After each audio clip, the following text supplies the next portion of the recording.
প্রশংসা মাত্র আল্লাহ সুবহানাহু ওয়া তাআলার, যিনি বিশ্বজগতের একমাত্র মালিক, যিনি আমাদেরকে সৃষ্টি করেছেন তার বন্দিগির জন্য, এবং তিনি এই বন্দিগির মাঝে আমাদের জন্য কল্যাণ রেখেছেন।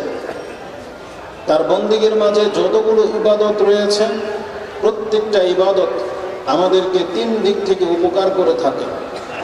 প্রত্যেকটি ইবাদত আমাদের নেকিকে বৃদ্ধি করে, প্রত্যেকটি ইবাদতের মাধ্যমে এক থেকে আরেকটি মর্যাদা বেড়ে যায়, এবং প্রত্যেকটি ইবাদতে আমাদের পাপ মিটে যায়। তো যে আল্লাহ সুবহানাহু ওয়া তাআলা আমাদের ইবাদতগুলোকে আমাদের জন্য বরকতময় করেছেন, এবং যে ইবাদতের মাঝে আমাদের নাজাত রয়েছে, যা আমাদের জন্য সহজ করা হয়েছে, এবং বিগত উম্মাহ থেকে আমাদেরকে সব থেকে বেশি ফজিলত দেওয়া হয়েছে এই দিনের মাঝে, যাতে করে খুব সহজেই আমরা আল্লাহ সুবহানাহু ওয়া তাআলার ক্ষমা পেতে পারি। যে আল্লাহ আমাদেরকে মানুষ করে সৃষ্টি করেছেন, যিনি আমাদেরকে রিজিক দিয়ে থাকেন, যিনি আমাদের পাপগুলোকে মোচন করার ব্যবস্থা করেছেন, আমরা সেই সত্তার প্রশংসা করি। আমরা বলি আলহামদুলিল্লাহ। সালাতু ওয়া সালাম প্রিয় নবী মুহাম্মদুর রাসূলুল্লাহ সাল্লাল্লাহু আলাইহি ওয়াসাল্লামের প্রতি, যার মাধ্যমে আমরা এই কল্যাণকর দিন পেয়েছি, যিনি আমাদের মাঝে রহমত স্বরূপ প্রেরিত হয়েছেন, যিনি আমাদের জন্য অনেক বেশি আল্লাহ সুবহানাহু ওয়া তাআলার কাছে কাকুতি মিনতি করতেন। তার অনুগ্রহ আমাদের উপরে ব্যাপক। তার কারণে আমরা সর্বপ্রথম জান্নাতে যাওয়ার অনুমতি পাব। আমাদের নবীর কারণে আমরা জান্নাতের অর্ধেকটির মালিক হব। আমাদের নবী মুহাম্মদুর রাসূলুল্লাহ সাল্লাল্লাহু আলাইহি ওয়াসাল্লাম, তিনি বিচারের মাঠে আমাদের হয়ে আল্লাহ সুবহানাহু ওয়া তাআলার কাছে সুপারিশ করবেন। তার অনুগ্রহের মাঝে অনেক বড় একটা অনুগ্রহ যে রাসূলুল্লাহ সাল্লাল্লাহু আলাইহি ওয়াসাল্লাম তিনি বলেছেন, ইন্না লিকুল্লি নাবিয়্যিন দাওয়াতুন মুস্তাজাবাতুন। আল্লাহ সুবহানাহু ওয়া তাআলা প্রত্যেকটি নবীকে একটা বিশেষ দোয়া করার অনুমতি দিয়েছেন, যে যা চাইবে তাই দেওয়া হবে। ফাজ্জালা লাহুম নাবিয়্যুহুম দাওয়াতুহুম। প্রত্যেকটা নবী তাদের দোয়ার ক্ষেত্রে তাড়াহুড়া করেছেন। সবাই দুনিয়াতেই তাদের প্রয়োজন অনুযায়ী দোয়া করে নিয়েছেন, কিন্তু আমাদের নবী মুহাম্মদুর রাসূলুল্লাহ সাল্লাল্লাহু আলাইহি ওয়াসাল্লাম তিনি বলেন, আরাদতু আন আখতাবিয়া দাওয়াতি শাফাআতুন লিউম্মতি ইয়াউমাল কিয়ামাহ। রাসূল বলেছেন, আমি আমার দোয়াটাকে সংরক্ষণ করে গোপন করে রেখে নিলাম, যাতে কিয়ামতের মাঠে আমার এই বিশেষ দোয়াটি আমি আমার উম্মতের শাফাআতের সময় ব্যবহার করব। এবং যেই শাফাআত ওই প্রত্যেক মুসলিম প্রাপ্ত হবে যারা ইসলামের উপরে মরে যাবে, যারা কখনো আল্লাহর সাথে শিরিক করেনি, এমন প্রত্যেক মুসলিম, সে যত বড় পাপী হোক, রাসূল সাল্লাল্লাহু আলাইহি ওয়াসাল্লামের দোয়ার অন্তর্ভুক্ত হয়ে যাবে। এবং এই দোয়ার কারণে তাদেরকে জাহান্নাম থেকে মুক্ত করা হবে। যে রাসূল আমাদের জন্য, তিনি তার নিজের জন্য দোয়া করেননি, তিনি তার পরিবারের দিকে তাকাননি, তিনি শুধু আরব দেশের নবী ছিলেন না, তিনি আমাদের কথা সব সময় চিন্তা করেছেন। আমরা সেই নবীর প্রতি সালাত এবং সালাম পাঠ করি। আমরা বলি, আল্লাহুম্মা সাল্লি ওয়া সাল্লিম ওয়া বারিক আলা নবিয়িকা মুহাম্মদ। আল্লাহ সুবহানাহু ওয়া তাআলার প্রশংসা যে বর্তমান পরিস্থিতিতে আল্লাহ সুবহানাহু ওয়া তাআলা আমাদের জন্য আমাদের পরিবেশকে অনুকূলে করে দিয়েছেন। আজকের আবহাওয়া অত্যন্ত চমৎকার এবং অনুকূলে রয়েছে, এবং এখানে বসার মতো আলহামদুলিল্লাহ উপযুক্ত জায়গারও ব্যবস্থা হয়েছে, যেখানে আপনারা প্রশান্তির সাথে বসতে পারবেন। আমার মনে হয় শৃঙ্খলা বজায় রেখে যদি আমরা এই অনুষ্ঠানটাকে আজকে বাস্তবায়ন করি, তাহলে এই জাতি কিছুটা উপকৃত হবে। এবং আমরা অনুরোধ করব ওই ভাইদেরকে যারা এখনো রাস্তাগুলোকে দখল করে আছেন এবং মেলাতে অসংখ্য লোক দাঁড়িয়ে আছেন, এই সময়টা আসলে সব সময় আসবে না। এই সময় ব্যবস্থা করা এটা অতটা সহজ বিষয় নয়। এই অনুষ্ঠানটা করার ক্ষেত্রে যারা আয়োজক রয়েছেন তাদের অনেক বড় একটা প্রচেষ্টার পর আল্লাহ সুবহানাহু ওয়া তাআলা এই অনুষ্ঠান এখানে বাস্তবায়ন হওয়ার তৌফিক দিয়েছেন।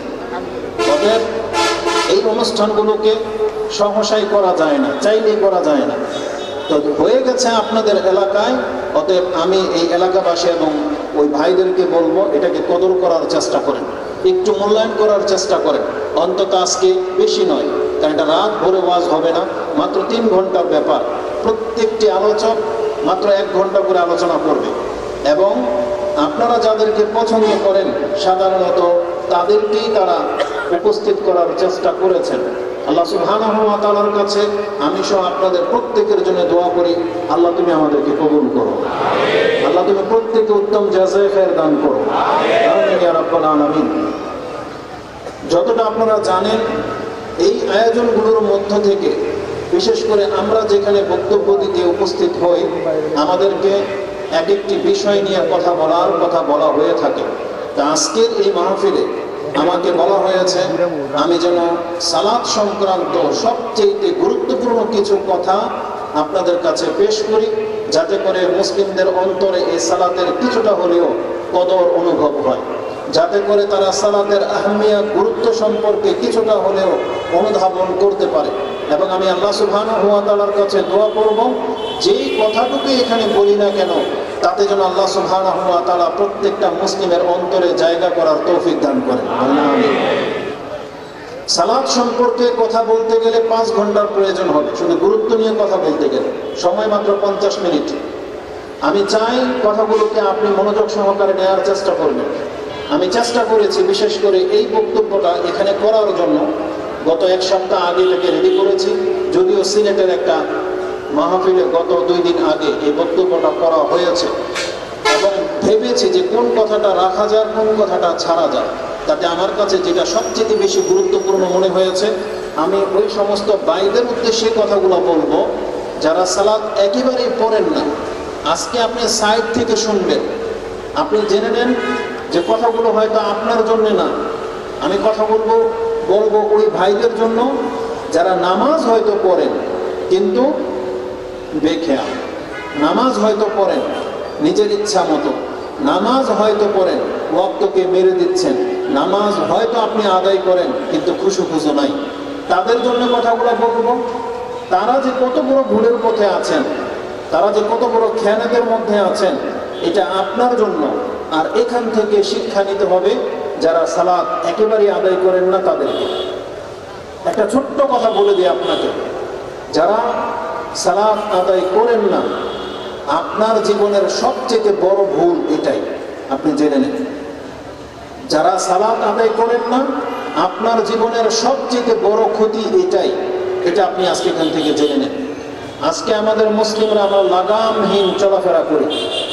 কিছু মানুষ আছেন হয়তো কিছু ভালো কাজ আপনি করছেন প্রতিনিয়ত, আপনার কাছে মনে হচ্ছে অন্যের চাইতে আপনি ভালো, তবে জেনে নেন সালাত যদি আপনার জীবনে না থাকে তাহলে আপনি হলেন এমন ব্যক্তি যার জীবনে সবচেয়ে বড় পাপ এটাই। একজন মুসলিমের জীবনে শিরিক করা যেমন বড় পাপ, এটা হচ্ছে নেগেটিভ দিক থেকে, মানে যেই কাজগুলো করা যাবে না তার মধ্যে যেমন শিরিক করা, জেনা করা, নেশা করা, হত্যা করা, চুরি করা, মিথ্যা বলা, এগুলো যেমন যাবে না, তো যাবে নার মধ্যে সবচেয়ে বড় পাপ হলো শিরিক করা। আর যেগুলো করতে হবে, সালাত করো, সিয়াম রাখো, যাকাত দাও, হজ করো, বাপ মার খেদমত করো, জিহাদ করো, ভালো কাজের আদেশ করো, মন্দ কাজের নিষেধ করো, পাপ থেকে বেঁচে থাকো, যেগুলোতে আপনাকে করতে বলা হয়েছে কিন্তু আপনি করেন না। আপনি যেই ফরজ কাজগুলো ছেড়ে দিচ্ছেন, এই ফরজ কাজ ছেড়ে দেওয়ার মধ্যে সবচেয়ে বড় পাপ হলো সালাত ছেড়ে দেওয়া। এইদিকে শিরিক করলে যেমন ইসলাম থাকে না, এইদিকে সালাত ছেড়ে দিলেও তেমন ইসলাম থাকে না। শুধুমাত্র মুসলিমের একটা রূপরেখা শুধু বাকি থাকে, এটা একটা খুল, মানে একটা বক্স, এটার ভিতরে কিছুই নাই, একটা মূর্তি মাত্র, মুসলিমদের রূপের একটা মানুষ আপনি মাত্র, কিন্তু ভিতরে ইসলামের কিছুই বাকি থাকবে না যদি আপনি সালাত ছেড়ে দিয়ে থাকেন। আজকে যদিও আমি সালাতের ওই হুকুমটা নিয়ে কথা বলবো না, তবে যেই কথাটা এখন বলেছি, শিরিক করলে যেমন একজন মুসলিমের ইসলাম ধ্বংস হয়ে যায়, তার আমল বরবাদ হয়ে যায়, তেমনি কোনো ব্যক্তি সালাত ছেড়ে দিলে যে কোনো ইবাদত আপনি করেন না কেন আপনার জান্নাতের কোনো গ্যারান্টি নেই। কারণ জান্নাতে যেতে হলে প্রথম ঠিক করতে হবে আপনার সালাত, 5 ওয়াক্ত নামাজকে। যেই ব্যক্তি নামাজ ছেড়ে দিচ্ছেন, আপনাকে আমি সাহাবায়ে কেরামদের একটা ফতোয়া শোনাই। ইমাম তিরমিজি রাহিমাহুল্লাহ তিনি তার কিতাবুল ঈমান 38 নম্বর অধ্যায় তার 2622 নম্বর হাদিসটা নিয়ে নেন। হাদিস হিসেবে 2622, কিন্তু মূলত এটা হাদিস না, এটা আসার বলা হয়, মানে একজন ব্যক্তির উক্তি। তিনি হচ্ছেন আব্দুল ইবনে শাকিক আল উকাইলি, তিনি তাবি, যাদের মাধ্যমে হাদিসগুলো আমাদের কাছে এসেছে, একজন প্রখ্যাত তাবি। তার কাছ থেকে ইমাম তিরমিজি রাহিমাহুল্লাহ এই ফতোয়া গ্রহণ করেছেন। তিনি বলেছেন, কানা আসহাবু মুহাম্মাদিন সাল্লাল্লাহু আলাইহি ওয়াসাল্লাম লা ইয়ারাউনা শাইআন মিনাল আমালি তারকুহু কুফরুন গায়রা সালাহ। আমি রাসূলুল্লাহ সাল্লাল্লাহু আলাইহি ওয়াসাল্লামের বহু সাহাবীদেরকে দেখেছি বা তাদের কাছ থেকে আমি শিক্ষা পেয়েছি, তারা ইবাদতের মধ্যে কোনো ইবাদত ছেড়ে দেওয়াটাকে কুফরি মনে করেন না। তার মানে কোনো মুসলিম যদি কোনো ইবাদত না করে, এটা তার কুফরি হবে না। তবে একটা মাত্র ইবাদত ছেড়ে দেওয়াটাকে তারা কুফরি মনে করতেন। গায়রাস সালাহ মানে একমাত্র নামাজ হচ্ছে সেই ইবাদত যেটা ছেড়ে দেওয়াটাকে সাহাবায়ে কেরামরা কুফরি মনে করতেন। তারা মনে করতেন যে আমি যদি বিনা নামাজে মরে যাই, তাহলে আমি যেন আমার মৃত্যুটা ইসলামের উপরে নয় বরং কুফরের উপরে হলো। এই হাদিস আমি আপনাকে নাম্বার সহ বলে দিয়েছি, হাদিসটি আপনি 2622 নম্বরে পেয়ে যাবেন। তার এই কথার সত্যতা অন্যান্য হাদিসের মধ্যে রয়েছে। ইমাম মালিক তিনি তার মুয়াত্তাতে তাহারাতের অধ্যায়ে একটি আসার এনেছেন। তাতে ওমর রাদিয়াল্লাহু তাআলা আনহুর একটা ঘটনা রয়েছে। আমরা সবাই জানি যে ওমর রাদিয়াল্লাহু তাআলা আনহু তিনি হলেন আমাদের মুসলিম বিশ্বের দ্বিতীয় খলিফা, যিনি ধরে নেন রাসূলুল্লাহ সাল্লাল্লাহু আলাইহি সাল্লামের বাম হাত। কারণ প্রত্যেক ব্যক্তির কিছু সহচর থাকে ডান হাত বাম হাত হয়ে, যেমন আবু বকর রাদিয়াল্লাহু তাআলা আনহু, তেমন ওমর রাদিয়াল্লাহু তাআলা আনহু। মানুষ হিসেবে এই পৃথিবীর শ্রেষ্ঠ সন্তানদের মধ্যে 3 নম্বরে আছেন। সর্বপ্রথম মুহাম্মদুর রাসূলুল্লাহ সাল্লাল্লাহু আলাইহি ওয়াসাল্লাম, দ্বিতীয় মর্যাদাবান ব্যক্তি হচ্ছেন আবু বকর সিদ্দিক রাদিয়াল্লাহু তাআলা আনহু, তৃতীয় মর্যাদাবান ব্যক্তি হলেন এই ওমর ইবনুল খাত্তাব রাদিয়াল্লাহু তাআলা আনহু। এই ওমর ইবনুল খাত্তাব রাদিয়াল্লাহু তাআলা আনহু, যার ফতোয়া বাংলাদেশে সাদরে গ্রহণ করা হয়, যার ফতোয়া বাংলাদেশে সবচেয়ে বেশি প্রাধান্য দেওয়া হয়, যাদের ফতোয়া গ্রহণ করা হয় তাদের মধ্যে ওমর রাদিয়াল্লাহু তাআলা আনহু তার মধ্যে অন্যতম। তাদের মধ্যে একজন হচ্ছেন আব্দুল ইবনে মাসউদ রাদিয়াল্লাহু তাআলা আনহু, আব্দুল ইবনে আব্বাস, যাদের ফতোয়াটাকে সব সময় প্রাধান্য দেওয়া হয়। এই ওমর রাদিয়াল্লাহু তাআলা আনহু যেদিন তিনি ইন্তেকাল করবেন, সেই ঘটনা আপনারা জানেন যে তিনি ফজরের সালাতে দাঁড়িয়েছিলেন, পেছন থেকে অগ্নি পূজক লুলু আল ফায়রোজ, ইরানের এক ব্যক্তি, কাঠমিস্ত্রি ছিল, মদিনাতে কাজ করতো। এই ওমর রাদিয়াল্লাহু তাআলা আনহু তাকে নিয়ে এসেছিলেন, কিন্তু ওমর রাদিয়াল্লাহু তাআলা আনহুর সাথে কোনো একটা কথার দ্বন্দ্বে সে ঘৃণাবশত, রাগ এবং বিদ্বেষবশত সে ওমর রাদিয়াল্লাহু তাআলা আনহুকে হত্যার প্ল্যান করে এবং 1 মাস বিষের মধ্যে চাকু বা ছুরি চুবিয়ে রাখা হয়, তীক্ষ্ণ ধারালো করা হয়। কোন এক ফজরের নামাজে সে নামাজরত অবস্থায় ওমর রাদিয়াল্লাহু তাআলা আনহুকে 4 থেকে 5টি ঘাই করে। একবারে তার খাদ্য নালী ভেদ করে তার পেটের ভিতরে কোনো জায়গা বাকি ছিল না, এপার ওপার করে ফেলেছে। এবং ওই নামাজে আরো 3-4 এমনকি 7 জন সাহাবীকে শহীদ করা হয়েছে। ওমর রাদিয়াল্লাহু তাআলা আনহু ফজরের সালাতে তিনি সালামটা হয়তো ফেরাতে পারেননি, শেষ রাকাতে তিনি অজ্ঞান হয়ে পড়ে যান। সর্বপ্রথম যখন তার জ্ঞান ফিরেছে, তিনি এই কথা জিজ্ঞেস করেন নাই যে আমার সেই খুনি কোথায় বা তাকে তোমরা কি করেছ, বরং যখনই তার জ্ঞান ফিরেছে তিনি প্রথম প্রশ্ন করেছিলেন আসাল্লান নাস, যেটা নামাজের ঘটনা। নামাজরত অবস্থায় আঘাত করা হয়েছে, অজ্ঞান হয়ে গিয়েছিলেন। তিনি বলেছেন আসাল্লান নাস, মানুষ কি সেই নামাজটা পড়েছিল নাকি আমাকে নিয়ে ব্যস্ত হয়ে পড়েছিল? তখন তাকে বলা হয়েছিল বাল সাল্লু, তারা সালাত আদায় করেছিল, তারা সালাতটা আদায় করে নিয়েছিল। তখন ওমর রাদিয়াল্লাহু তাআলা তিনি বলেছিলেন আলহামদুলিল্লাহ, সমস্ত প্রশংসা আল্লাহর যে আমার সাহাবায়ে কেরাম বা আমার সঙ্গীরা সেই সালাতটাকে পূর্ণ করেছিলেন। তিনি জিজ্ঞেস করেন না আমার হত্যাকারীকে কি করা হয়েছে, জিজ্ঞেস করেন না। তিনি প্রথম জিজ্ঞেস করেছিলেন সালাত। এবং এই উমর রাদিয়াল্লাহু তাআলা আনহু তিনি তারও 1.5 দিন বাকি ছিলেন, বেঁচে ছিলেন, তার চিকিৎসা চলছিল, কিন্তু তাকে বাঁচানো যায়নি। তার ব্যান্ডেজ করা ছিল, তাকে দুধ পান করানো হয়েছে, দুধ ছিদ্র দিয়ে বেরিয়ে গেছে। তখন বুঝতে পারা গিয়েছিল যে তাকে বাঁচানো যাবে না। তখন মেডিকেল সায়েন্স এতটা উন্নত হয় নাই যে তার রক্তকে সিঁড়ি করে বন্ধ করা যেতে পারে, তারা বন্ধ করতে পারেনি। এই উমর রাদিয়াল্লাহু তাআলা জীবনের শেষ দিন, রাতে তিনি জেগে আছেন। আইকাজা ওমর, তাকে জিজ্ঞাসা করা হয়েছে যে আপনি কি ফজরের সালাত আদায় করবেন, এই জন্য জেগে আছেন? কালা নাম, তিনি বলেছেন যে হ্যাঁ, আমি ফজরের সালাত আদায় করব। কেন? এটা তার জীবনের শেষ কথা এবং শেষ ফতোয়া। তিনি বলতেছেন মান তারাকা সালাত, যে ব্যক্তি নামাজ ছেড়ে দেয়, বরং তার ভাষাটা ছিল এরকম, লা হাজ্জা ফিল ইসলাম লিমান তারাকা সালাত। কারণ আজকে আমি যদি সালাত ছেড়ে দিয়ে মরে যাই, তাহলে এই এক ওয়াক্তের হুকুম হলো সেই ব্যক্তি ইসলামে তার আর কোনো অংশ থাকে না। লা হাজ্জা ফিল ইসলাম লিমান তারাকা সালাত, যে ব্যক্তি নামাজ ছেড়ে দেয় ইসলামে তার আর কোনো অংশ থাকে না। ইমাম মালিক তিনি তার মুয়াত্তা মালিকের মধ্যে 53 এবং 54 নম্বরে পবিত্রতার অধ্যায় আপনি আসারটি পেয়ে যাবেন। এই হাদিস থেকে যেটা আমি আপনাকে প্রমাণ করতে চেয়েছি যে সাহাবায়ে কেরামরা যে নামাজ ছেড়ে দেওয়াটাকে কুফরি মনে করতেন, ইসলাম থেকে বের হয়ে যাওয়া ভাবতেন, এটা তার জ্বলন্ত প্রমাণ। এবং আপনার কাছে আপনার বিবেকের মধ্যে একটু টোকা দিতে চাই, যারা সালাত আদায় করেন না তারপর নিজেকে মুসলিম ভাবছেন, আপনি বলেন তো দেখি কোনো একজন সাহাবী কি আপনার জানা আছে যিনি সালাত আদায় করতেন না? রাসূলুল্লাহ সাল্লাল্লাহু আলাইহি ওয়াসাল্লামের সাহাবীদের মধ্যে একজন ব্যক্তিকে আপনি পাবেন না যারা বেনামাজি ছিলেন। বরং আপনাকে আমি কোরআন এবং হাদিস থেকে দেখাতে সক্ষম যে রাসূলুল্লাহ সাল্লাল্লাহু আলাইহি ওয়াসাল্লামের যুগের মুনাফিকরা পর্যন্ত সালাত আদায় করত। মুনাফিকরা পর্যন্ত সালাত আদায় করত, কিন্তু তারা মুনাফিক। আজকের একটা বর্ণনার মধ্যে সেই কথাটা আসবে, একটু পরেই সেটা আমি আপনার কাছে পেশ করব। তাহলে যেখানে রাসূলুল্লাহ সাল্লাল্লাহু আলাইহি ওয়াসাল্লামের যুগের মুনাফিক পর্যন্ত সালাত আদায় করত, কিন্তু তাদের অন্তরের ভিতরে নিফাকি থাকার কারণে আল্লাহ বলেছেন এরা হলো মুনাফিক।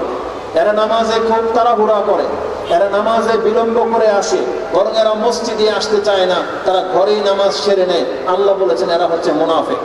এমনকি রাসূলুল্লাহ সাল্লাল্লাহু আলাইহি ওয়াসাল্লাম বলেছেন আসকালুস সালাতি আলাল মুনাফিকিনা সালাতুল ইশা ওয়া সালাতুল ফজর, মুনাফিকদের জন্য সবচেয়ে ভারী সালাত হচ্ছে এশার সালাত আর ফজরের সালাত। তার মানে যে ব্যক্তি নামাজ পড়ে কিন্তু জামাতে আদায় না করার কারণে বলা হয়েছে যেটা মুনাফিক, তাড়াহুড়া করে নামাজ পড়ার কারণে বলা হয়েছে তিলকা সালাতুল মুনাফিকিন, এটা মুনাফিকদের সালাত। তাহলে যেই ব্যক্তির নামাজ ছেড়ে দিয়ে বসে আছেন, আপনি কোন দাবির ভিত্তিতে নিজেকে আপনি মুসলিম দাবি করবেন, কিসের ভিত্তিতে? এই জন্য আজকের এই বিষয়টা আপনাকে খুব গুরুত্বের সাথে নিতে হবে যে কোনো মুসলিম কখনো বেনামাজি হতে পারে না। কোন মুসলিম কোনোদিন নামাজ ছেড়ে দিতে পারে না, তার জীবনের শেষ মুহূর্তে হলেও।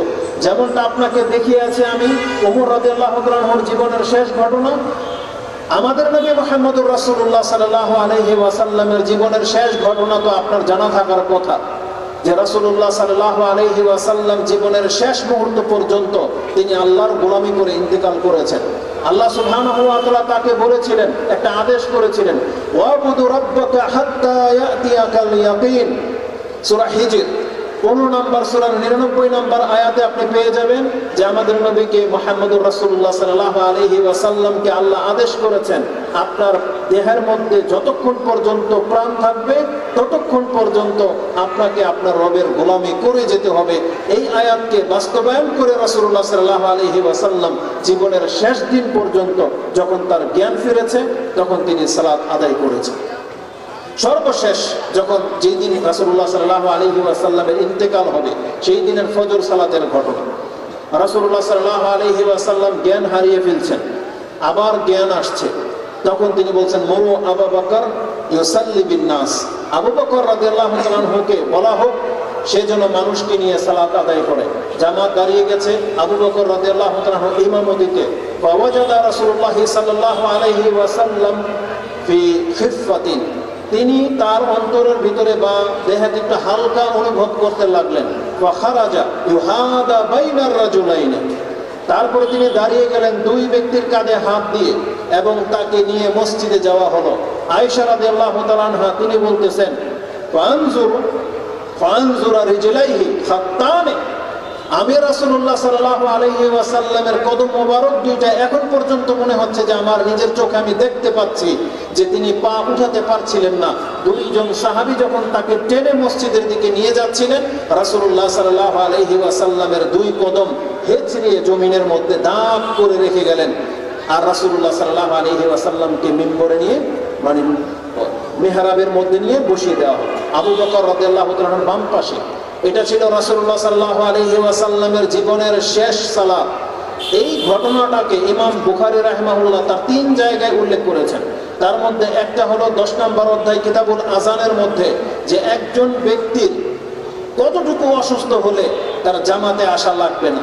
ওই পর্বে তিনি রাসূলুল্লাহ সাল্লাল্লাহু আলাইহি ওয়াসাল্লামের এই ঘটনা উল্লেখ করেছেন যে যেই ব্যক্তি চলতে পারে না তাকে 2 জনে টেনে উঠিয়ে আনতে হয়, তাকে পর্যন্ত মসজিদে জামাতে উপস্থিত হতে হবে। এটা যদি হয় হুকুম, তাহলে আমাদের অবস্থাটা কি হবে? আপনি ভাবেন আমাদের অবস্থা কি হবে? এই অধ্যায় তিনি এনেছেন এবং আরেকটি অধ্যায় তিনি হাদিসটাকে এনেছেন যে একটা সময় ছিল যে ইমাম যেভাবে নামাজ পড়বে মুক্তাদিদেরকেও সেইভাবেই নামাজ পড়তে হবে। ইমাম যদি বসে পড়ে মুক্তাদিদেরকেও বসতে হবে। কিন্তু ইমাম বুখারী এই হাদিসকে এনে প্রমাণ করে দিয়েছেন এখন আর এই হুকুম নাই, ওটা রহিত হয়ে গেছে। এখন ইমাম তার যোগ্যতা অনুযায়ী নামাজ পড়বে, মুক্তাদিরা তার যোগ্যতা অনুযায়ী নামাজ পড়বে। ইমাম যদি অপারগ হয় ইমাম বসে পড়বে, কিন্তু মুক্তাদিরা দাঁড়িয়ে পড়বে। এই হাদিসকে, যেটা রাসূলুল্লাহ সাল্লাল্লাহু আলাইহি ওয়াসাল্লামের জীবনের শেষ আমল, আর এটার উপরেই ভিত্তি করে সেই দিন রাসূল সাহাবীদেরকে বলেন নাই যে তোমরাও বসে যাও। কিন্তু এর আগে একটা ঘটনা ছিল যে রাসূলুল্লাহ সাল্লাল্লাহু আলাইহি ওয়াসাল্লাম তিনি অসুস্থতাজনিত কারণে বসে সালাত আদায় করেছিলেন, আর সাহাবীদেরকে তিনি ইশারা করে বলেছিলেন তোমরাও বসে যাও। কারণ ইমামকে অনুসরণ করার জন্য ইমাম নিযুক্ত করা হয়। ইমাম দাঁড়িয়ে পড়লে তোমরাও দাঁড়িয়ে পড়বে, বসে পড়লে তোমরাও বসে পড়বে, এটা ছিল হুকুম। কিন্তু রাসূলুল্লাহ সাল্লাল্লাহু আলাইহি ওয়াসাল্লামের জীবনের শেষ সালাত দিয়ে ইমাম বুখারী রাহিমাহুল্লাহ এটা প্রমাণ করতে চেয়েছেন এখন এই হুকুম রহিত হয়ে গেছে। এখন ইমাম তার যোগ্যতা অনুযায়ী নামাজ পড়বে, মুক্তাদিরা তার যোগ্যতা অনুযায়ী নামাজ পড়বে। তো এই হাদিস ইমাম বুখারী কয়েকবার রিপিট করেছেন, যেমনটা আমি আপনার কাছে বলেছি। তো রাসূলুল্লাহ সাল্লাল্লাহু আলাইহি ওয়াসাল্লামের জীবনের শেষ আমল ছিল এই সালাত। তারপর তিনি অজ্ঞান হয়ে গেছেন, আর তার জামাতে উপস্থিত হওয়ার তৌফিক হয়নি। তারপরে যখন জ্ঞান ফিরেছে আবার তিনি লা ইলাহা ইল্লাল্লাহ বলতেন, ইন্না লিল মাউতি সাকারাত, তিনি বলতেন নিশ্চয়ই মৃত্যুর অনেক বড় কঠিন যন্ত্রণা আছে। তারপরে আলী রাদিয়াল্লাহু তাআলা আনহু তিনি বলেন সর্বশেষ রাসূলুল্লাহ সাল্লাল্লাহু আলাইহি ওয়াসাল্লামের যে উপদেশ আমাদের জন্য রেখে গেছেন সেটা ছিল আসসালাত। عن علي رضي الله تعالى عنه قال آخر كلام رسول الله صلى الله عليه وسلم الصلاة الصلاة اتق الله فيما ملكت أيمانكم, তোমাদের নামাজ এবং তোমরা আল্লাহকে ভয় করো এবং তোমাদের কৃতদাসের সাথে তোমরা ইনসাফ করে চলবে। এটা ইমাম আবু দাউদ রাহিমাহুল্লাহ তিনি তার সর্বশেষ অধ্যায় কিতাবুস সুন্নাহর মধ্যে এই হাদিস এনেছেন, যেটা আপনি 5156-তে পেয়ে যাবেন। 5156-তে পেয়ে যাবেন, যেটা ছিল রাসূলুল্লাহ সাল্লাল্লাহু আলাইহি ওয়াসাল্লামের জীবনের শেষ কথা যে তোমরা 5 ওয়াক্ত সালাতকে ঠিক করো। তাহলে যেই ব্যক্তিরা আজকে রাসূলুল্লাহ সাল্লাল্লাহু আলাইহি ওয়াসাল্লামের এই মিল্লাত থেকে মুখ ফিরিয়ে নিয়েছেন, যেই ব্যক্তি রাসূলুল্লাহ সাল্লাল্লাহু আলাইহি ওয়াসাল্লামের এই পন্থা ছেড়ে দিয়েছেন, আপনি মরার সময় কি করে এটা দাবি করেন যে আপনাকে মিল্লাতের রাসূলের উপরে কবরে রাখা হবে? এজন্য আজকে আমাদের বক্তব্য যতজন ইমামের কানে যাবে, যতজন ব্যক্তি আপনারা মুসলিম আছেন আপনি শুনে নেন, আপনার সমাজের হুজুর হয়তো কবরে রাখার সময় বিসমিল্লাহ ওয়ালা মিল্লাতে রাসূলিল্লাহ নিয়ম অনুযায়ী বলে দেয়, তবে এটা একটা মিথ্যা কথা, এটা হবে একটা খেয়ানত। কারণ আপনি এমন এক ব্যক্তি যে জীবদ্দশায় আপনি রাসূলের মিল্লাতের উপরে চললেন না, কিন্তু মরার পরে হুজুর আপনাকে বাধ্য হয়ে বলতেছে বিসমিল্লাহ ওয়ালা মিল্লাতে রাসূলিল্লাহ, কিন্তু এটা একটা মিথ্যা। কারণ আপনি রাসূলের মিল্লাতের উপরে ছিলেনই না। কারণ সর্বশেষ রাসূলুল্লাহ সাল্লাল্লাহু আলাইহি ওয়াসাল্লামের যে আদেশ ওটাকে আপনি সামান্যতম মূল্যায়ন করেননি।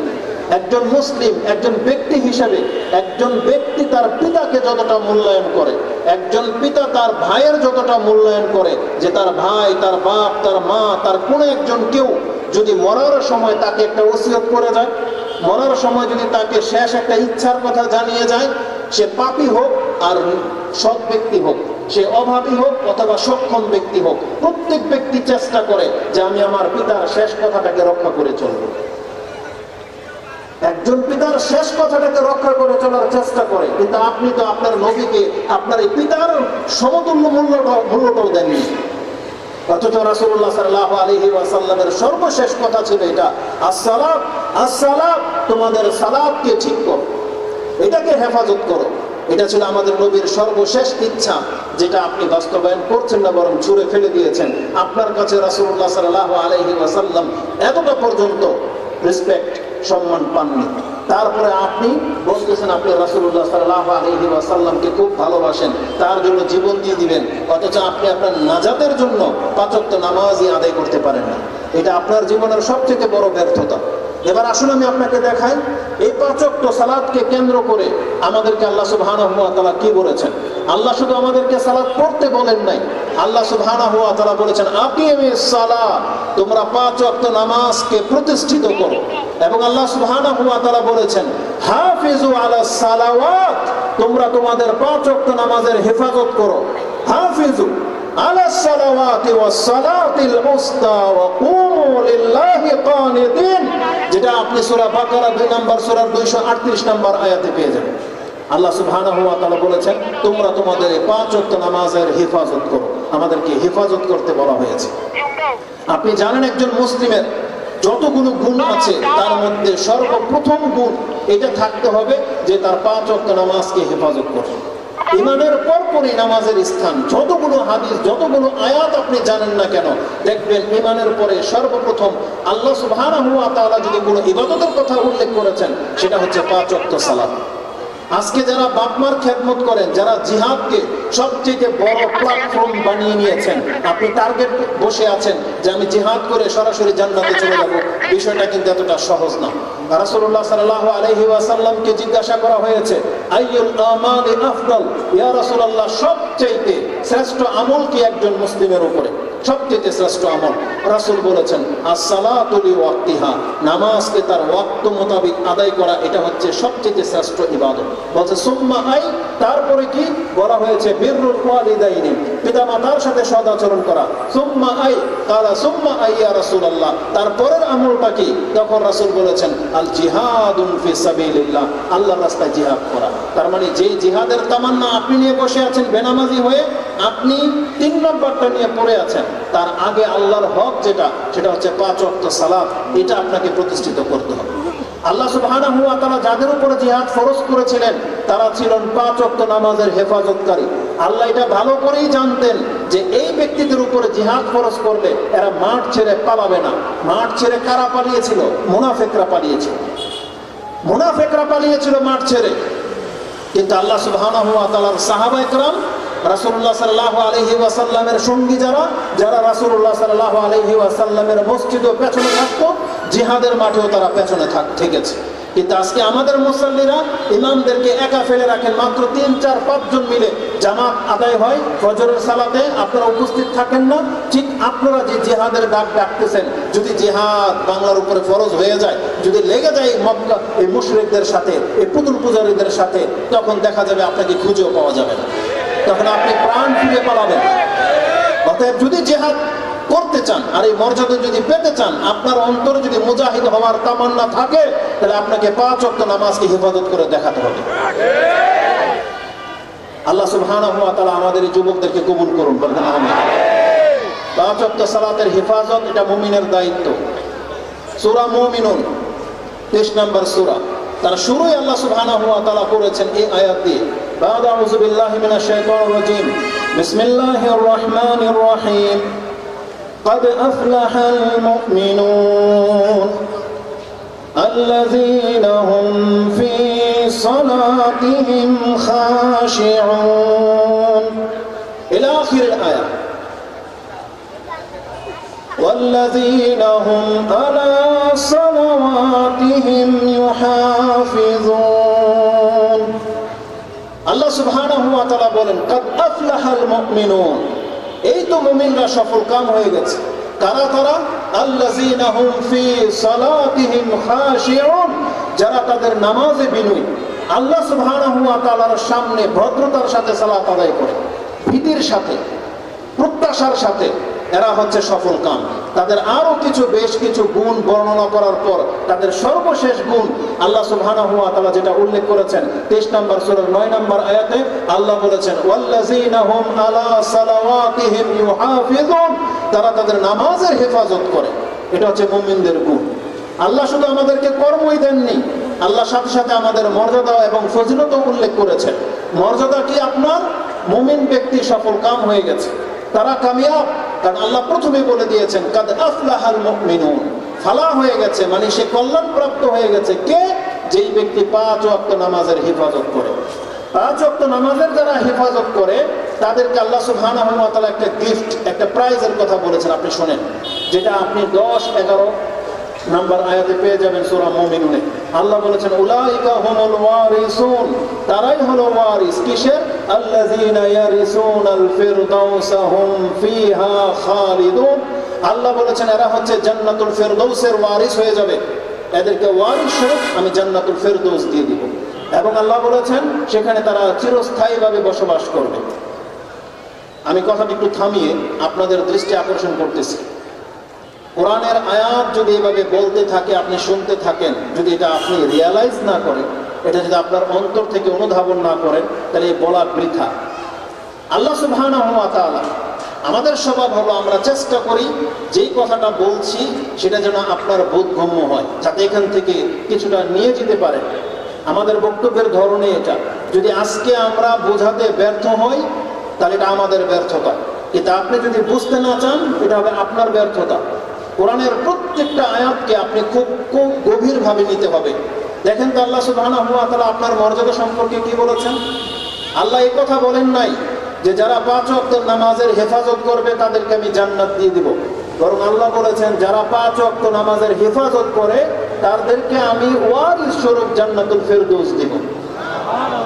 এখন এটা আমি আপনাকে বুঝাবো। বলেন তো ওয়ারিস কিভাবে হয়? আপনার যে বাড়ি, আপনার যেই জমিন, আপনি আপনার বাপ দাদার থ্রুতে যেই জমিন পেয়েছেন, যেই বাড়ি পেয়েছেন, যে ব্যবসা পেয়েছেন, এটাতে আপনার কোনো কৃতিত্ব ছিল? আপনার কোনো কৃতিত্ব ছিল না। তাহলে বাপ দাদার ওয়ারিস হিসাবে কিভাবে পেয়ে গেছেন? শুধু রক্তের সাথে সম্পর্ক থাকার কারণে। কিসের ভিত্তিতে? শুধু রক্তের সাথে সম্পর্ক থাকার ভিত্তিতে, জন্মসূত্রে পিতার সাথে সম্পর্ক থাকার কারণে আপনি ওয়ারিস হয়ে যান। আপনি পাপী নাকি আপনি সৎ ব্যক্তি এটা ইসলাম দেখবে না। আপনি আপনার বাপ মার খেদমত করেছেন কি করেন নাই, আপনি ভদ্র না অভদ্র, এগুলো ইসলাম দেখবে না। যদি আপনি তার ঘরের সন্তান হয়ে থাকেন তাহলে এই সম্পত্তি আপনাকে পেতে কেউ ঠেকায় রাখতে পারবে না। আপনি সৎ হন আর অসৎ হন, আপনি বাপ মার খেদমত করেন আর না করেন, কিন্তু তার ঘরের সন্তান হিসেবে আপনি আপনার ভাইয়ের মতো সমান ভাগ পেয়ে যাবেন। এটা ওয়ারিস। আল্লাহ সুবহানাহু ওয়া তাআলা বলতেছেন যারা নামাজের হেফাজত করবে, নামাজ তো আদায় করে, যারা নামাজ আদায় করবে তারা জান্নাতি, সাধারণ জান্নাত। কিন্তু নামাজকে যারা হেফাজত করবে আল্লাহ বলেছেন আমি এই বান্দাদেরকে জান্নাতুল ফিরদাউস ওয়ারিস হিসেবে দান করে দিব। তার মানে আমাদের যে ইবাদত, যে ধর্মকর্ম আমরা করি, এই ইবাদত দিয়ে জান্নাতুল ফিরদাউসের মালিক হওয়া যাবে না। কিন্তু আল্লাহর দয়া এটা যে কোনো ব্যক্তি যদি 5 ওয়াক্ত নামাজের হেফাজত করে তাহলে আল্লাহ জান্নাতুল ফিরদাউসকে আমাদেরকে ওয়ারিস হিসেবে দান করে দিবেন। জান্নাতুল ফিরদাউস কি জিনিস আপনি জানেন? রাসূলুল্লাহ সাল্লাল্লাহু আলাইহি ওয়াসাল্লাম বলেছেন ইন্না ফিল জান্নাতি মি'আতা দারাজাত আ'আদ্দাল্লাহু লিল মুজাহিদিনা ফি সাবিলিল্লাহ। আল্লাহ সুবহানাহু ওয়া তাআলা বলেছেন নিশ্চয়ই জান্নাতে এমন 100টা মর্যাদা আছে যা আল্লাহ একজন মুজাহিদের জন্য প্রস্তুত করে রেখেছেন। কোন শহীদের জন্য না, মুজাহিদের জন্য প্রস্তুত করে রেখেছেন। যারা শুধু আল্লাহর রাস্তায় কোন একটা জিহাদে অংশ নেবে, সে মরুক আর বাঁচুক, তার জন্য আল্লাহ 100টা জান্নাতকে বরাদ্দ করে দিয়েছেন। কুল্লু দারাজাতাইনি কামা বাইনাস সামাই ওয়াল আরদ, এক একটা জান্নাতের দূরত্ব হলো জমিন থেকে আকাশ যত দূরে, তার এক একটা জান্নাত এত বড়। তার মানে একজন মুজাহিদকে আল্লাহ সুবহানাহু ওয়া তাআলা 100টা পৃথিবীর মালিক করে দেওয়ার ঘোষণা করে দিয়েছেন। এই হাদিস ইমাম বুখারী কোট করেছেন। তারপরে রাসূল বলেছেন ইজা সাআলতুমুল্লাহা ফাসআলুহুল ফিরদাউস, কিন্তু তোমরা যদি আল্লাহর কাছে জান্নাত চাইতে হয় তোমরা আল্লাহর কাছে জান্নাতুল ফিরদাউস চাইবা। কেন? ফাইন্নাহু আলাল জান্নাহ আও আওসাতুল জান্নাহ ওয়া ফাওকাহু আরশুর রহমান, কারণ জান্নাতুল ফেরদৌস হচ্ছে সবচেয়ে দামি জান্নাত, সবচেয়ে উঁচু জান্নাত, সবচেয়ে উৎকৃষ্ট মানের জান্নাত, আর এর পরে রয়েছে আল্লাহ সুবহানাহু ওয়া তাআলার আরশ। এজন্য আমাদেরকে বলা হয়েছে তোমরা যখনই চাইবা জান্নাতুল ফেরদৌস আল্লাহর কাছে চাইবে।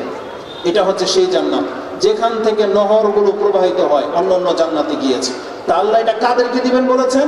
যারা 5 ওয়াক্ত নামাজের হেফাজত করবে। এটা কতটা গুরুত্বপূর্ণ একটা বিষয়, এটাকে বোঝার জন্য আপনার কাছে একটা হাদিস কোট করি। আবু হুরায়রা তার বর্ণনাকারী, সবচেয়ে সহজ নাম্বার বলে দিই, ইবনে মাজাহ হাদিসটিকে তার কিতাবে কোট করেছেন এবং ইবনে মাজাহ এই হাদিস দিয়ে তার কিতাব শেষ। এটা হচ্ছে ইবনে মাজাহর সবচেয়ে শেষ হাদিস, যেটা আপনি 4341 নম্বরে পেয়ে যাবেন। 4341 নম্বর ইবনে মাজাহর শেষ হাদিস। রাসূল বলেছেন, মা মিনকুম মিন আহাদিন ইল্লা লাহু মানজিলানি, মানজিলুন ফিল জান্নাহ ওয়া মানজিলুন ফিন নার, ফাইজা মাতা ফাদাখালান নার ওয়ারিসা আহলুল জান্নাতি মানজিলাহু কামা ক্বালা আযজা ওয়া জাল উলাইকা হুমুল ওয়ারিসুন। যেমনটা এই আয়াতে রয়েছে। ইমাম ইবনে মাজাহ হাদিস কোট করেছেন, রাসূল বলেছেন, মা মিনকুম মিন আহাদিন ইল্লা লাহু মানজিলানে, মানজিলুন ফিল জান্নাহ ওয়া মানজিলুন ফিন নার। তোমাদের মধ্যে এমন কোনো ব্যক্তি নাই যার একটা জায়গা জান্নাতে আছে, একটা জায়গা জাহান্নামে না আছে।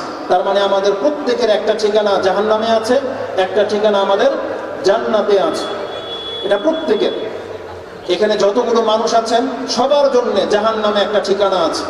যদি কোনো ব্যক্তি জাহান্নামী হয়ে মরে তাহলে তার ওই জায়গাটা টিক মার্ক হয়ে যাবে, জান্নাতটা ক্রস করে যাবে। আর যেই ব্যক্তি আমল করে আপনি জান্নাতের জায়গাটাকে ঠিক রাখতে পারবেন, তাহলে জাহান্নামটা ক্রস হয়ে যাবে, জান্নাতটা ঠিক হয়ে যাবে। এবং ইমাম বুখারী এবং মুসলিমে হাদিস কোট করেছেন, লা ইয়াদখুলু আহাদুনিল জান্নাহ ইল্লা উরিয়া মাকাদাহু মিনান নার লাউ আসা লিয়াজদাদা শুকরান। আল্লাহ সুবহানাহু ওয়া তাআলা প্রত্যেকটা ব্যক্তিকে জান্নাতে ঢোকানোর আগে তাকে জান্নাতের দরজা দাঁড় করাবেন এবং তাকে আল্লাহ দেখাবেন, দেখো বান্দা, আজকে তুমি জান্নাত পেয়ে যাচ্ছ, কিন্তু তোমার ঠিকানাটা জাহান্নামের ওই জায়গাতে ছিল, ওই জায়গাতে তোমার ঠিকানাটা ছিল। কেন আল্লাহ দেখাবেন? যে আমি আল্লাহ যদি তোমাকে হেদায়েত না করতাম, তুমি যদি ইসলাম পালন না করতে, তাহলে ওই জাহান্নামে তোমাকে ঠেলে দেওয়া হতো। লিয়াজদাদা শুকরান, তখন তার অন্তর থেকে সে আল্লাহর শুকরিয়া আদায় করবে যে আলহামদুলিল্লাহ যে আল্লাহ আমাকে জাহান্নামের আগুন থেকে বাঁচিয়েছেন। তাহলে প্রত্যেক ব্যক্তির স্থান জান্নাতেও আছে, জাহান্নামেও আছে। এটা এমন একটা হাদিস, এটা আপনাদেরকে স্মরণ করিয়ে দিই। বিগত সরকারের আমলে একজন নেতা, পেপারের মধ্যে সেই কথাটা আসছে যে তিনি বলেছিলেন যে জান্নাতে আমাদের দেশের প্রধানমন্ত্রীর হক আছে।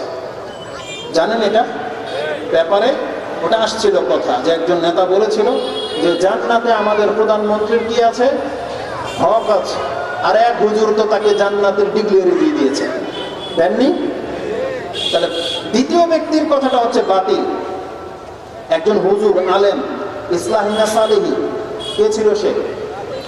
হ্যাঁ, সালেহি। আজ যাই হোক, কি সালেহি যেন, সে তো একেবারে তাকে জান্নাতের মাই বানিয়ে দিয়েছে মনে হচ্ছে। তার কথাটা হচ্ছে রং, কারণ দুনিয়াতে কোনো ব্যক্তিকে জান্নাত আর জাহান্নামের সার্টিফিকেট দেওয়া যায় না। তবে তার থেকে ওই নেতার জ্ঞান ভালো ছিল, এই আমেরিকার নেতার জ্ঞান ভালো ছিল, তার এতটুকু জ্ঞান ছিল, সে জ্ঞান ভিত্তিকই কথা বলেছে, যদিও তার দলিল নাই, কিন্তু তার সাপোর্টে আমি আপনাকে দলিল দিয়ে দিচ্ছি।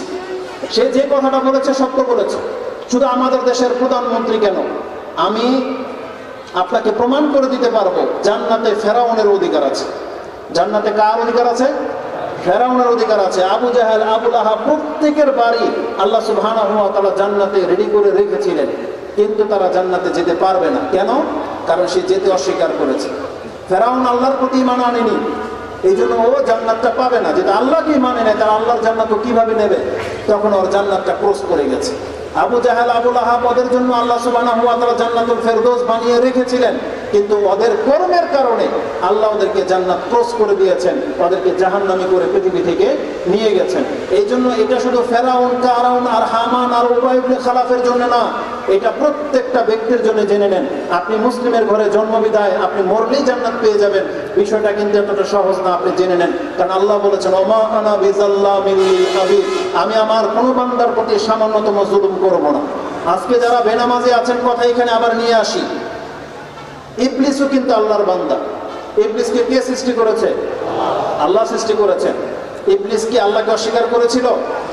বরং ইবলিস এখনো দোয়া করলে আল্লাহর নাম নিয়েই করে, রাব্বানা দিয়েই বলে, আল্লাহুম্মা দিয়েই বলে।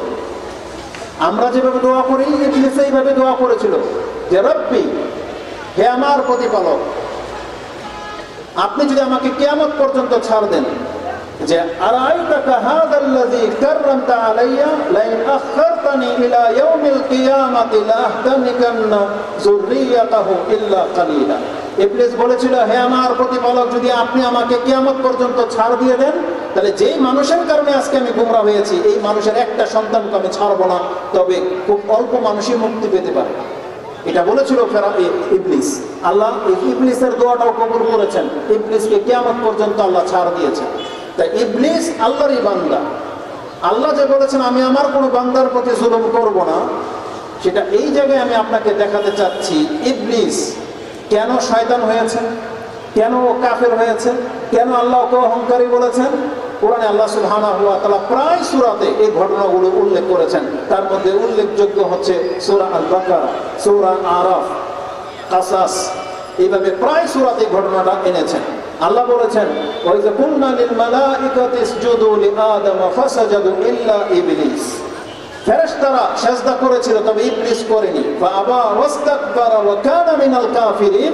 আল্লাহ বলেছেন সে অস্বীকার করেছে, তার মানে সে অহংকার করলো। আর অহংকার করে আল্লাহ বলেছেন ও কুফরি করলো, তার মানে ওকে কাফের বানিয়ে দিলেন আল্লাহ। শুধু একটা সিজদা না দেওয়ার কারণে, একটা সিজদা মাত্র। আপনার বিবেক যদি খুলে যাবে যদি এই ঘটনাটা আপনি একটু ফিল করেন, যখন হুকুমটা আল্লাহর, একটা সিজদা না করার কারণে যদি আল্লাহ বলতে পারে যে ইবলিস অহংকারী, ইবলিস কাফের, তাহলে আপনি আদম সন্তান হয়ে প্রতিদিন 5 ওয়াক্ত নামাজে 17 রাকাতের 34টা সিজদাকে আপনি অস্বীকার করতেছেন প্রতিদিন, 34টা সিজদা। তাহলে ইবলিস যদি একটা সিজদা অস্বীকার কারণে অহংকারী প্রমাণ হয়, তাহলে আপনি কত বড় অহংকারী যে প্রতিদিন আপনি 34টা সিজদাকে অস্বীকার করতেছেন? বলেন। তার মানে আমরা হলাম ইবলিসের চাইতে সবচেয়ে বড় অহংকারী। তাহলে ইবলিস যদি একটা সিজদা না করে কাফের হয়ে গিয়ে থাকে, তাহলে আপনি এমন কি সার্টিফিকেট পেয়ে গেছেন যে আল্লাহ সুবহানাহু ওয়া তাআলা আপনার কাছ থেকে কলম তুলে নিয়েছেন যে তুমি যা খুশি তা করো আদমের সন্তান হিসেবে, তাই তোমাকে আমি জান্নাত দিয়ে দিব? এমন কোনো গ্যারান্টি আছে? এমন কোনো গ্যারান্টি নেই। এই জন্য এই কথাটা বলাটা আমাদের জন্য যথেষ্ট মনে করি যে প্রত্যেক ব্যক্তি অন্তত আপনার বিবেকটাকে কাজে লাগান, যে 5 ওয়াক্ত সালাত যেই ব্যক্তি না করবে সে আল্লাহর কাছে মুসলিম হয়ে সাক্ষাৎ করতে পারবে না। যদিও কথা অনেক লম্বা থেকে গেছে, সময় পাস, আমি শুধু গুরুত্বপূর্ণ আরো 2টা কথা আপনার কাছে বলেছিলাম যে যাদের ফতোয়া বাংলার জমিনে সবচেয়ে বেশি গ্রহণ করা হয় তাদের মধ্যে একজন হচ্ছেন আব্দুল ইবনে মাসউদ রাদিয়াল্লাহু তাআলা আনহু। তার থেকে একটা আসার নিয়ে নেন, এটা আপনি আজকে এখান থেকে নিয়ে যাবেন, এটা আপনার কলিজার মধ্যে বসিয়ে রাখবেন। তার কাছ থেকে এই তার আসারটি, তার শিক্ষাটা ইমাম মুসলিম তার কিতাবে উল্লেখ করেছেন, যেটা আপনি ইমাম মুসলিম কোট করেছেন 1373, এবং ইবনে মাজাতে হাদিসটি রয়েছে 377 থেকে আপনি হাদিসটা নিয়ে নেন। আপনি ইবনে মাসউদ রাদিয়াল্লাহু তাআলা আনহু তিনি বলেন 377 রয়েছে, এবং মুসলিমে হাদিসটি যেমন বলেছি 1373 1373 নম্বর হাদিস। আব্দুল ইবনে মাসউদ বলতেছেন, মান সাররাহু আয়ালকাল্লাহ গাদান মুসলিমান ফালইউহাফিজ আলা হাউলাইস সালাওয়াতিল খামসা ইউনাদা হাইসু বিহিন্না। প্রত্যেকটা মুসলিমকে এই কথাটা কান খাড়া করে শুনতে হবে। আব্দুল ইবনে মাসউদ বলতেছেন, যেই ব্যক্তি এটা পছন্দ করো, আগামীকাল যখন আল্লাহর সাথে তোমার সাক্ষাৎ হবে, তুমি এটা আনন্দ বোধ করো যদি যে আমার সাথে আল্লাহর সাক্ষাৎ হোক আমি মুসলিম হিসেবে।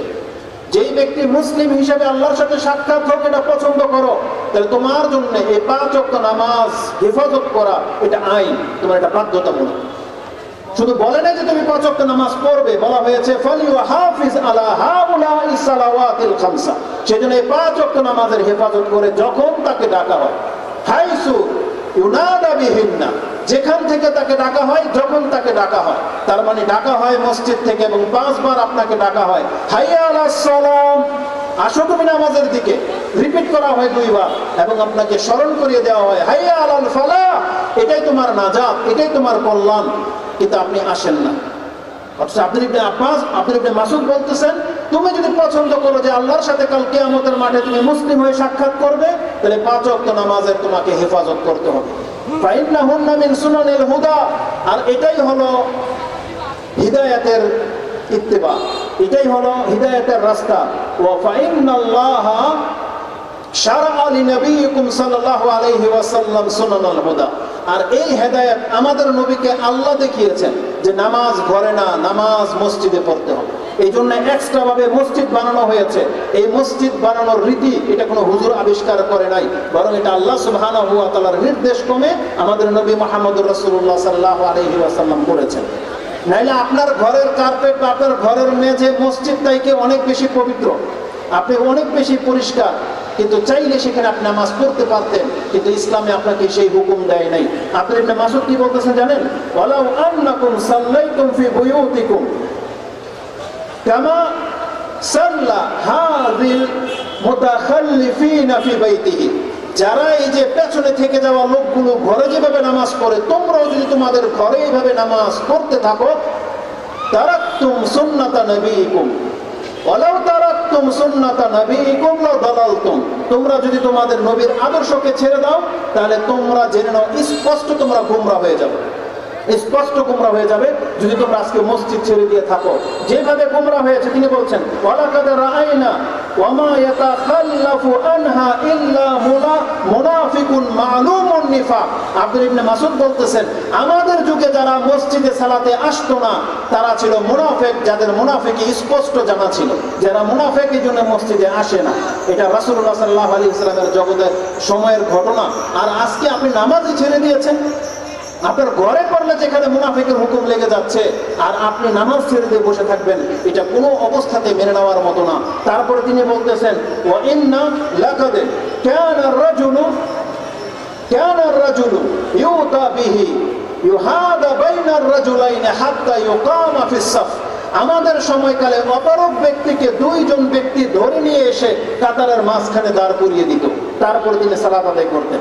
এটা কোনো অন্ধ ব্যক্তির ঘটনা, এমন ব্যক্তি যার পা নাই, এমন ব্যক্তি যে অসুস্থ, যে একা আসতে পারে না, তাকে 2 জন ব্যক্তি ধরে এনে মসজিদের কাতারে বসিয়ে দিত, তারপর তিনি সালাত আদায় করতেন, তাকে পর্যন্ত ছাড়া হয় নাই। আর আজকে মুসলিম জাতি আমরা পুরো নামাজটাকে ছেড়ে দিয়েছি, এটা কোনো অবস্থাতে হতে পারে না। রাসূলুল্লাহ সাল্লাল্লাহু আলাইহি ওয়াসাল্লাম আমাদের সাথে ওয়াদা করেছেন, ওয়াদা নিয়েছেন তিনি, তোমরা আমার সাথে অঙ্গীকার করো। রাসূল বলেছেন, আলা তুবাইনা রাসূলুল্লাহ, তোমরা কি তোমাদের নবীর সাথে, আল্লাহর রাসূলের সাথে বায়াত গ্রহণ করবে না? তখন সাহাবায়ে কেরামরা বলেছেন, ইয়া রাসূলুল্লাহ কাদ বায়ানাকা, আমরা তো আপনার সাথে ইতিপূর্বে ওয়াদা করেছি। তো তখন রাসূলুল্লাহ সাল্লাল্লাহু আলাইহি ওয়াসাল্লাম যখন 3 বার রিপিট করলেন কথা, সাহাবায়ে কেরামরা বললেন যে আমরা তখন ফাবাসাতনা ইয়াদাইনা, আমরা আমাদের হাতগুলোকে প্রসারিত করে দিলাম যে ইয়া রাসূলুল্লাহ আমরা বায়াত করতে প্রস্তুত, কি বায়াত করতে হবে আপনি বলেন। তখন রাসূলুল্লাহ সাল্লাল্লাহু আলাইহি ওয়াসাল্লাম তিনি তাদেরকে আবার অঙ্গীকার নিলেন যে তোমরা আমার সাথে এই মর্মে বায়াত করো, আনতাবুদুল্লাহ ওয়া লা তুশরিকু বিহি শাইআ ওয়া তুকিমুস সালাতাল খামসা ওয়া তুতিউ, তোমরা আমার সাথে ওয়াদা করো যে আমার পরে তোমরা আল্লাহর ইবাদত করবে, আল্লাহর সাথে শিরিক করবে না, এবং এই 5 ওয়াক্তের নামাজের তোমরা হেফাজত করবে এবং আল্লাহর আনুগত্য করবে। তোমরা কি আমার সাথে ওয়াদা করতেছো? সাহাবায়ে কেরাম বলতেছে যে আমরা রাসূলের সাথে ওয়াদা করে নিলাম, আমরা এই ওয়াদা করে নিলাম, যেটা আপনি আবু দাউদে পাবেন 425-এ, নাসাইতে পাবেন 460-61-তে। তাহলে আমরা রাসূলুল্লাহ সাল্লাল্লাহু আলাইহি ওয়াসাল্লামের সাথে বায়াত করিনি। এই জন্য আজকে যেহেতু সময় পাস হয়ে গেছে, আমি আর অত লম্বা চড়া কথা আমি আপনাকে বলবো না। যতগুলো মানুষ এখানে বসা, যদি সত্যিকার অর্থে আপনি ইমানদার হয়ে থাকেন, এই কথাগুলো যদি আপনার অন্তরে গিয়ে থাকে, তাহলে আপনি জেনে নেন রাসূল সাহাবায়ে কেরামদের মাধ্যমে বায়াত নেওয়া মানে কি, আমরা তাদের অন্তর্ভুক্ত। কারণ রাসূল তো এখন জীবিত নাই যে আমাদের কাছ থেকে বায়াত গ্রহণ করবেন, ওই সাহাবায়ে কেরামরাই আমাদের প্রতিনিধি ছিলেন, তারা বায়াত করেছে মানে আমরা ওয়াদাবদ্ধ। আমাদের পক্ষ থেকে সমস্ত সাহাবায়ে কেরাম এটা ওয়াদা করেছেন যে আমরা এই জমিনে যতদিন বেঁচে থাকবো আল্লাহর ইবাদত করব, আল্লাহর সাথে শিরিক করব না, এবং আমরা 5 ওয়াক্ত সালাত আদায় করব। আমি কি আপনাদের কাছ থেকে এটা আশা করতে পারি আপনারা কি আমার সাথে ওয়াদা করবেন ইনশাআল্লাহ? আল্লাহ তুমি প্রত্যেকটা ব্যক্তিকে কবুল করো, আল্লাহ এই জমিন থেকে আমাদেরকে আমাদেরকে 5 ওয়াক্ত সালাত ছাড়া তোমার এই জমিন ত্যাগ করার অনুমতি দিও না। আল্লাহ তোমার সাথে আমরা মুসলিম হয়ে সাক্ষাৎ করতে চাই। আল্লাহ তুমি আমাদের জীবনের বিগত ইবাদতগুলোকে আল্লাহ কবুল করে নাও, এবং আমাদের যে পাপগুলো হয়ে গেছে আল্লাহ তুমি ক্ষমা করো, এবং আমাদের যে নামাজগুলো আমরা ছেড়ে দিয়েছি আল্লাহ তোমার পক্ষ থেকে ক্ষমা করে দাও, এবং আমরা আমাদেরকে এবং আমাদের পরিবারকে আল্লাহ তুমি নামাজি হওয়ার তৌফিক দান করো।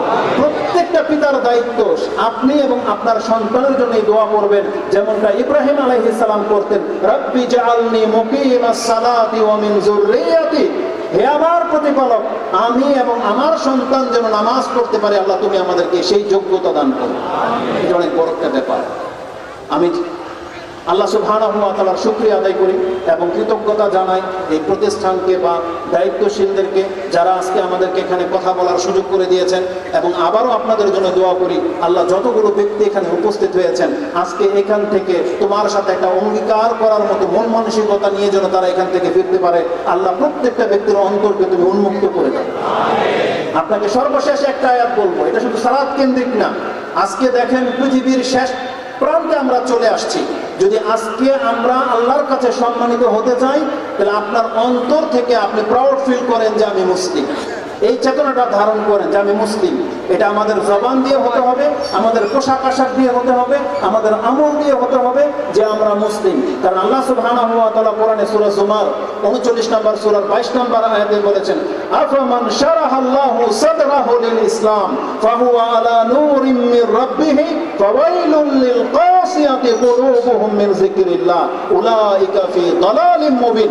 আল্লাহ বলেছেন যার অন্তরটাকে আমি ইসলাম গ্রহণ করার জন্য প্রশস্ত করে দিয়েছি, যেই ব্যক্তি আল্লাহর নূরের মাঝে আছে, এই ব্যক্তি কি ওই ব্যক্তির মতো যেই ব্যক্তির অন্তর শক্ত হয়ে গেছে? কখনো না। এই জন্য আল্লাহ সুবহানাহু ওয়া তাআলার কাছে দোয়া করে, আল্লাহ তুমি আমাদের অন্তরটাকে প্রশস্ত করে দাও। আল্লাহ ইসলামের বিধানগুলো পালন করার জন্য আমাদের সেই যোগ্যতা আল্লাহ তুমি দান করো, এবং আল্লাহ তুমি আমাদের উপরে সন্তুষ্ট থাকো। আমিন ইয়া রাব্বাল আলামিন। সুবহানাকাল্লাহুম্মা রাব্বানা ওয়া বিহামদিকা আশহাদু আল্লা ইলাহা ইল্লা আনতা আস্তাগফিরুকা ওয়া আতুবু ইলাইক। আসসালামু আলাইকুম ওয়া রাহমাতুল্লাহি ওয়া বারাকাতুহু।